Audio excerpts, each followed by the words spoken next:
Binettes, ratissoirs, désherbage thermique à petite dose ou encore rotative. Depuis plus de 10 ans, les jardiniers de Blois ont éradiqué les désherbants chimiques de leur pratique. On passe plus souvent, on passe la binette il y a tous les 15 jours, 3 semaines. Et puis on s'adapte aussi par rapport au temps, quoi.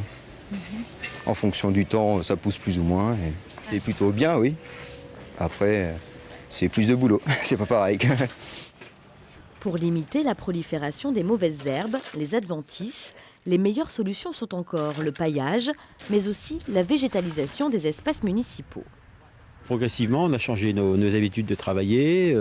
Et puis c'est aussi à la population de s'habituer un peu aussi. Alors évidemment ici on essaye d'avoir un jardin remarquable, mais il y a des endroits où on laisse un petit peu plus ou moins enherbé, quoi. Ouais. Mais pas des herbes qui font 1 mètre de haut. Vous voyez là-haut, un petit sac de toile de jute.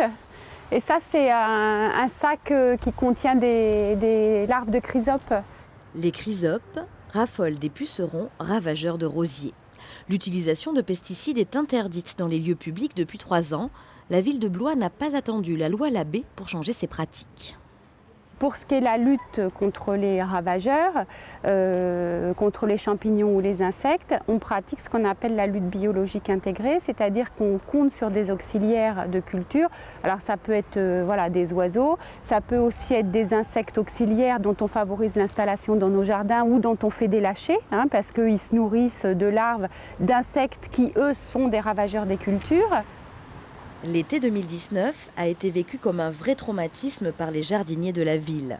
Il a fallu arracher la plupart des plantes annuelles, faute de pouvoir les arroser. Cette sécheresse a permis aux élus de tirer des leçons pour l'avenir.